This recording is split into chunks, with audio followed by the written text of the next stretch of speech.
Bonjour, mon nom est Luc Bordelot. Je vous souhaite la bienvenue au nom du Mouvement pour une démocratie nouvelle, le MDN. Le MDN a décidé de produire une série de webinaires sur différents aspects liés à la réforme du mode de scrutin. Par ces webinaires, nous souhaitons fournir une information accessible et abordable sur la problématique de la réforme du mode de scrutin aux membres et sympathisants ainsi qu'à toute autre personne intéressée à ce sujet. Et on compte un total de 5 webinaires à l'heure actuelle. Le premier porte sur le concept de démocratie, les régimes politiques et leurs liens avec les modes de scrutin. Le deuxième webinaire touche le mode de scrutin actuel au Québec et au Canada, c'est-à-dire le système majoritaire uninominal à un tour. Nous verrons ce qu'il en est et aussi nous le critiquerons. Le troisième webinaire porte sur les alternatives au mode de scrutin actuel, c'est-à-dire essentiellement les modes de scrutin de la famille proportionnelle ainsi que les modes mixtes, qui combinent des aspects de la famille majoritaire et des aspects de la famille proportionnelle. Le quatrième webinaire porte sur les tentatives passées au Québec, au Canada et dans certaines provinces canadiennes de réforme du mode de scrutin. Tentatives qui ont toutes échoué jusqu'à maintenant, mais les perspectives à court terme sont meilleures.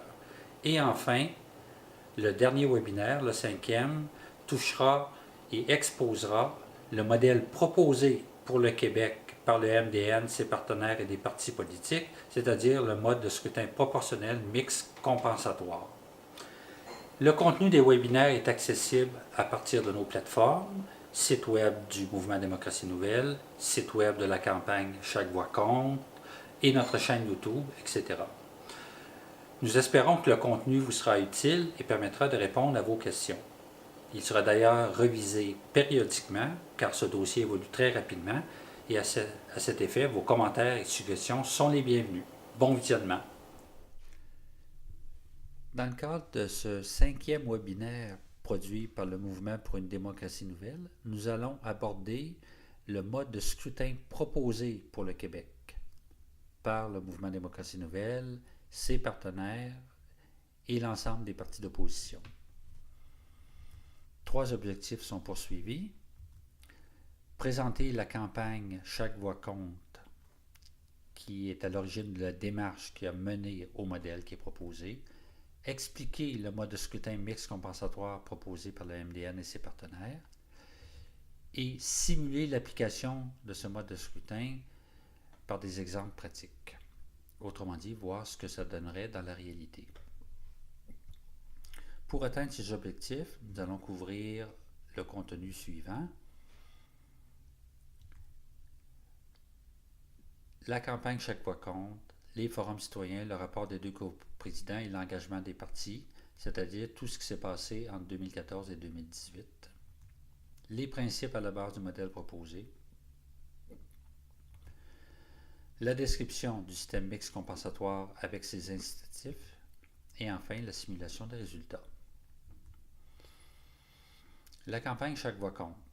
Elle a débuté peu après les élections de 2014, plus précisément en 2016, parce qu'elle découlait de la campagne Meilleure démocratie qui avait été initiée lors de la campagne électorale de 2014. Il y a eu un nouveau site web qui a été mis en ligne, chaquevoixcompte.com, et une pétition qu'il est encore possible de signer en ligne. Il y a eu ensuite des rencontres transpartisanes organisées par le MDN avec les partis politiques et les partenaires de la société civile depuis 2016. On peut rappeler qu'au début de ces rencontres, tous les partis représentés à l'Assemblée nationale, plus les Verts et Option nationale, y participaient. Malheureusement, les représentants du Parti libéral du Québec se sont retirés par la suite. Il y a eu déclaration commune du MDN et des partis d'opposition prenant un engagement de principe sur la réforme du mode de scrutin en décembre 2016, où tous ces partis s'engageaient à travailler en commun pour réaliser cette réforme. Il y a eu ensuite, pour consulter la population sur les modalités précises d'un modèle, des forums citoyens organisés dans 6 villes avec la participation des 5 partis d'opposition à l'automne 2017.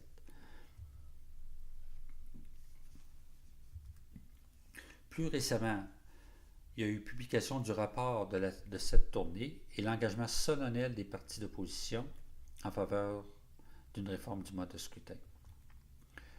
Donc, les objectifs actuels de la campagne Chaque voix compte sont, premièrement, d'informer, sensibiliser et susciter une mobilisation populaire autour de l'enjeu de la réforme du mode de scrutin. Faire de la réforme du mode de scrutin un enjeu majeur de l'élection de 2018.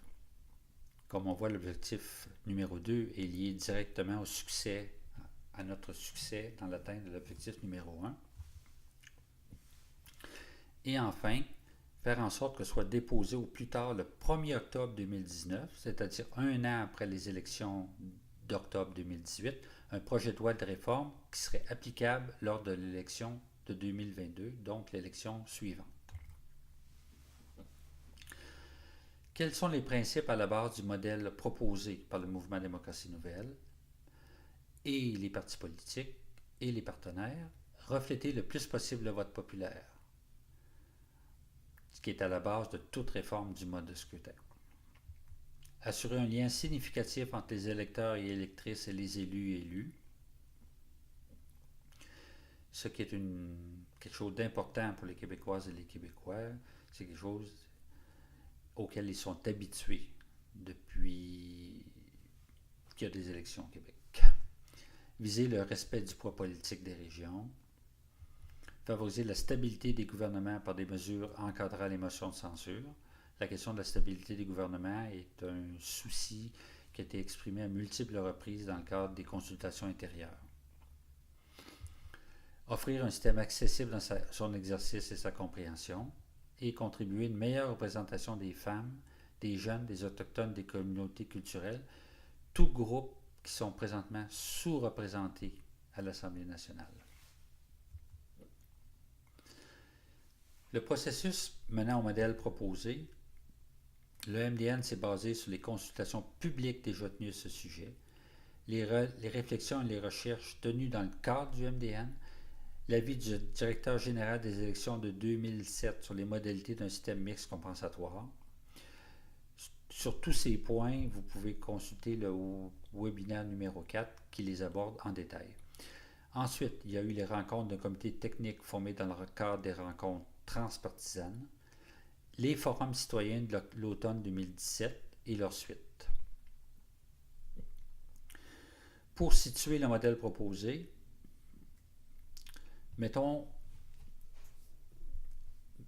essayons de le considérer dans le cadre des trois grandes familles de modes de scrutin. La famille majoritaire dont fait partie le mode de scrutin actuel, uninominal un tour. La famille proportionnelle où il y a plusieurs modalités possibles, proportionnelle nationale, régionale, etc. Et la conclusion du MDN, c'est que le système qui serait le meilleur pour le Québec serait un système compensatoire, mix compensatoire, qui réunit des caractéristiques des modes de scrutin de la famille majoritaire et des caractéristiques des modes de scrutin de la famille proportionnelle. En mode majoritaire, on fonctionne toujours par circonscription géographique. Et dans une circonscription, c'est le principe du gagnant qui prend tout. C'est-à-dire, par exemple, si j'ai 4 candidats, A, B, C, D, le premier candidat obtient 30% des suffrages exprimés, le candidat B 39%, le candidat du parti C 20% et le candidat du parti D 11%. C'est le candidat du parti B qui va gagner. Et 61% du vote correspondant aux personnes qui ont voté pour les partis A, C ou D n'auront droit à aucune représentation.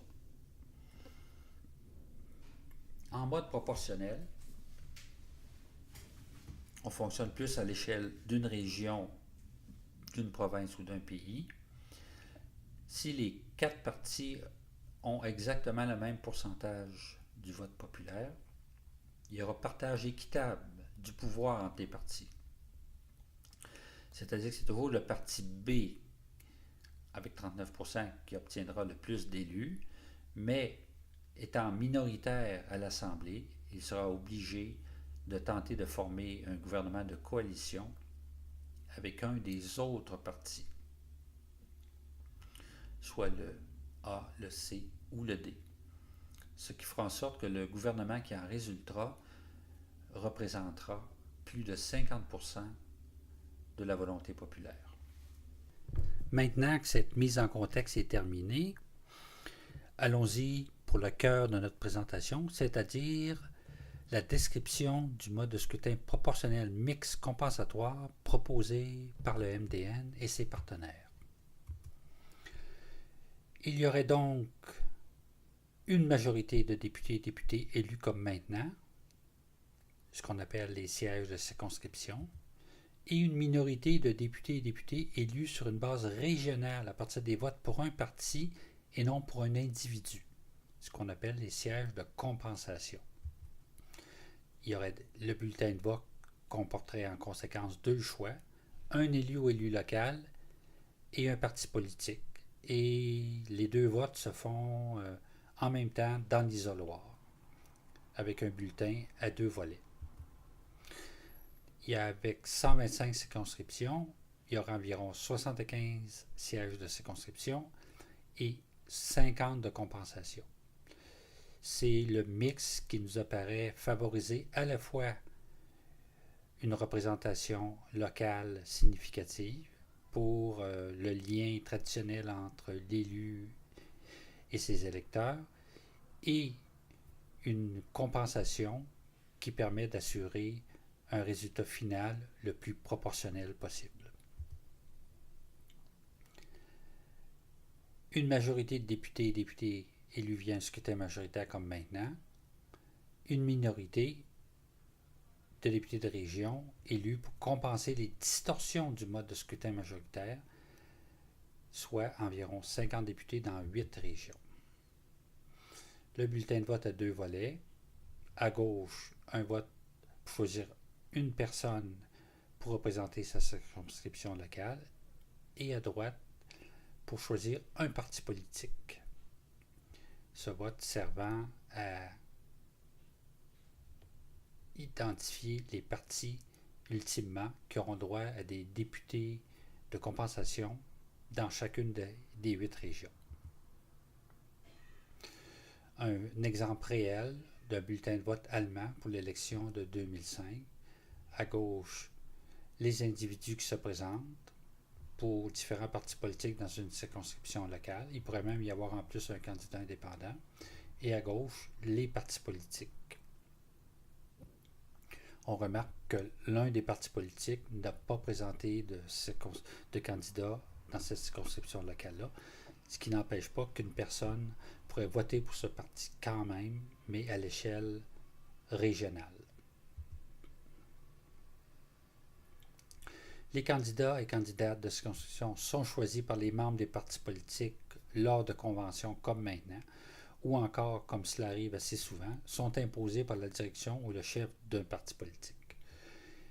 Quant aux candidats et candidates de compensation ou de liste, les deux termes sont un peu interchangeables, ils sont choisis par les partis et mis sur des listes. Ces listes sont fermées, c'est-à-dire que l'ordre des candidats est choisi par les partis politiques. Les partis auraient toutefois la contrainte d'une alternance homme-femme sur leur liste. D'autre part, il y aurait une double candidature possible, c'est-à-dire qu'une même personne pourrait être candidate locale et aussi apparaître sur la liste d'un parti dans une région.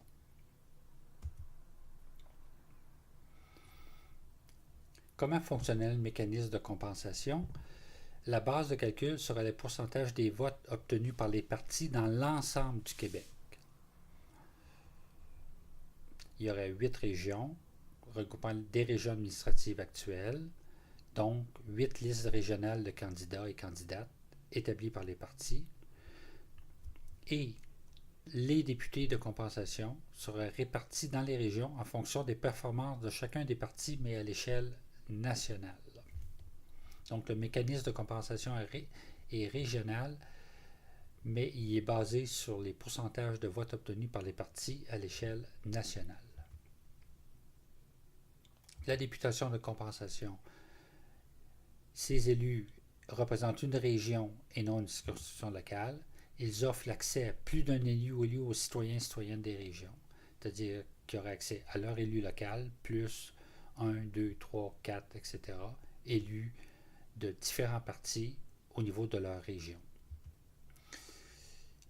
Autrement dit, grâce à la députation de compensation, les élus nous représentent plus adéquatement, plus équitablement, quelles que soient nos options politiques. Que cette option soit populaire ou non dans une région ou une autre. Les élus et élus de circonscription auraient les mêmes droits et devoirs et siégeraient tous à l'Assemblée nationale. Donc, on ne parle absolument pas de députés de seconde zone pour la députation de compensation. Pour illustrer le tout, nous prendrons l'exemple de la simulation qui a été effectuée par le directeur général des élections du Québec en 2007. Donc, cet exemple n'est pas nécessairement ce que précisément le MDMN représente, met de l'avant présentement, mais nous nous en inspirons beaucoup. Dans ce cas, il y avait un découpage en 9 régions. Par exemple, la région de Montréal demeurait telle qu'elle, mais d'autres régions étaient regroupées. On peut parler par exemple de Laurentides-Lanaudière qui, aux fins électorales, ne formerait qu'une seule région, alors que l'Outaouais, Abitibi-Témiscamingue et Nord du Québec formeraient une autre région. L'idée étant d'obtenir une masse critique de députés pour que le mécanisme de compensation puisse jouer adéquatement. Par exemple, au niveau de ces 9 régions, selon la simulation du DGEQ, les régions auraient compté entre 6 et 30 élus, se partageant à environ 60% en députés de circonscription et 50%, 40% en députés de compensation. Par exemple, dans l'Est du Québec, 7 élus plus un élu pour une circonscription d'exception qui sont les îles de la Madeleine, plus 5 de compensation pour un total de 13. À Montréal, 18 élus dans des circonscriptions uninominales, 12 de compensation au plan régional pour un total de 30. Bien entendu, on se rend compte que les circonscriptions, dans l'ensemble, seraient plus étendues et plus populeuses que maintenant, si on reste avec un total de 125 ou 127 pour l'ensemble du Québec. Mais ça l'équivaut à la situation que l'on retrouve au plan fédéral, où, par exemple, aux dernières élections, on avait 78 députés. Pour déterminer qui a droit à la compensation, il faut qu'il y ait un seuil minimal à obtenir en termes de voix. Ce seuil a été fixé dans notre modèle à 2%, qui nous apparaît un compromis intéressant, ni trop bas ni trop haut. Ça limite la représentation de partis trop marginaux, ce qu'on retrouve dans certains pays et ce qu'on veut éviter. Mais d'autre part, ça permet la représentation des partis politiques émergents si leur appui populaire devient significatif, c'est-à-dire dépasse 2% à l'échelle du Québec. Des mécanismes spécifiques sont prévus ensuite pour la représentation des femmes et autres personnes sous-représentées, telles que déjà mentionné. Au niveau de la députation de compensation, on fonctionnerait par des listes fermées avec alternance hommes-femmes. Il y aurait des incitatifs financiers en fonction du nombre de femmes élues et non pas du nombre de candidates. Et ce, bien entendu, pour encourager les partis à présenter des candidates dans des circonscriptions gagnables. Des incitatifs financiers également en fonction de la proportion de candidatures de personnes issues de l'immigration ou de minorités visibles. Et enfin, une consultation des Premières Nations et Inuits sur les meilleures façons, selon eux, d'améliorer leur représentation. Visuellement, 127 sièges, 77 de circonscription, 50 de compensation, répartis dans 9 régions, telles que déjà identifiées. Première étape, le vote populaire et les sièges de circonscription. On voit que si on ne s'arrête qu'au vote populaire et à la répartition des sièges de circonscription, c'est un peu la situation actuelle qui se répète, c'est-à-dire que le parti majoritaire, qui dans ce cas a 40% des voix, obtient plus de 50% des sièges de circonscription et que tous les autres partis, à commencer par l'opposition officielle, qui serait le parti B dans ce cas, sont sous-représentés et les plus petits partis, parti C, parti D dans ce cas, étant les plus sous-représentés. Il y aurait aussi des situations qui peuvent arriver quelquefois, c'est-à-dire où un petit parti est fort dans une région et fait élire plusieurs élus locaux sans nécessairement avoir une force ou un poids important à l'échelle nationale. Le mécanisme de compensation jouerait ensuite, c'est-à-dire que plus un parti est sous-représenté au niveau des sièges de circonscription, plus il obtiendrait de sièges de compensation. Dans ce cas, essentiellement les partis B, C et D. Le parti A n'obtenant aucun siège de compensation parce qu'il est déjà surreprésenté au niveau des sièges de circonscription. Au total des sièges, le parti A serait toujours gagnant, mais de façon minoritaire, ce qui représenterait grosso modo son pourcentage du vote populaire, le parti B, opposition officielle, etc. Donc, à la fin, on se retrouve avec un résultat relativement proportionnel par rapport au vote populaire, mais avec quand même une possibilité pour un parti politique ou un autre d'avoir une forte représentation locale. Prenons une région, Mauricie-Capitale, dans ce modèle, où le parti A, B, C, D et E seraient présents. Le parti A aurait fait élire 4 élus, donc 44% des sièges dans cette région, par rapport à un vote populaire de 30% dans cette région, donc une surreprésentation de 14%. Ce serait la situation inverse pour les partis B, C et D qui seraient tous sous-représentés dans cette région, alors que le parti E serait également surreprésenté comme le parti A, parce que même si c'est un petit parti, ce serait une des régions où son vote se concentrerait. Cet écart entre le pourcentage du vote populaire au plan régional et le pourcentage d'élus au plan régional ne sert pas directement à établir le nombre d'élus de compensation, mais plutôt à identifier les régions où chaque parti va chercher ses sièges de compensation qui, eux, sont déterminés par l'écart entre le pourcentage de vote au plan national et le pourcentage d'élus de circonscription au plan national. Donc, dans ce scénario, le parti A partirait avec 4 élus et finirait avec 4 élus, alors que les partis B, C et D se partageraient les 6 élus de compensation pour un résultat final de 4 élus pour le parti A, 4 pour le parti B, 4 pour le parti C, 1 pour le parti D et 2 pour le parti E. Donc, on s'aperçoit que finalement, même si par exemple le parti A et le parti B se retrouvent avec 4 élus, donc un nombre égal, pour le parti A, c'est essentiellement à cause de personnes qui se sont fait élire dans des sièges locaux de circonscription, alors que pour le parti B, la majorité sont des sièges de compensation.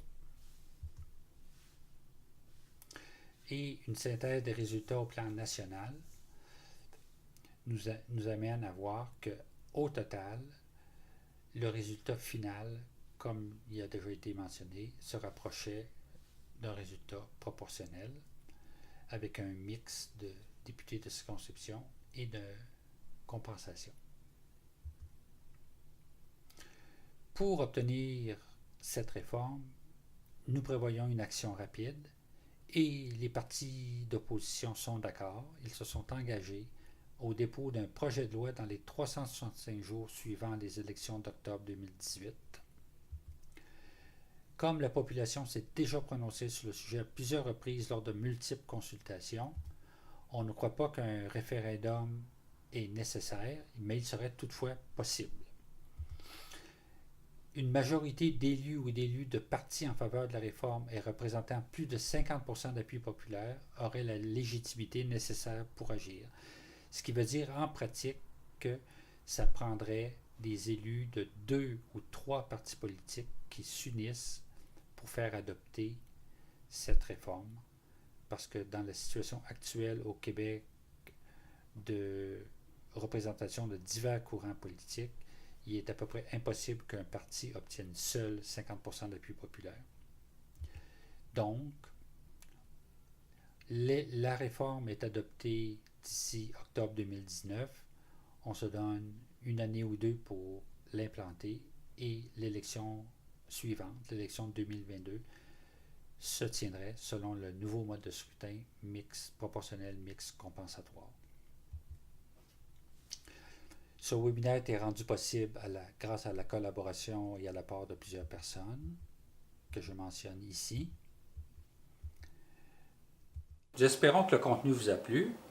Si c'est le cas, nous vous invitons à partager cette vidéo. Pour en savoir davantage, il y a plusieurs moyens.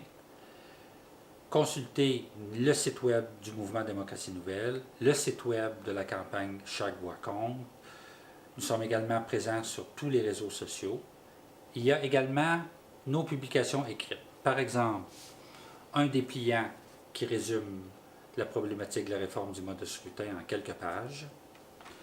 La publication de 2017, une réforme électorale au Québec, dans laquelle des acteurs et personnalités de différents domaines nous disent pourquoi, pour elles, la réforme du mode de scrutin est importante dans leur secteur d'activité.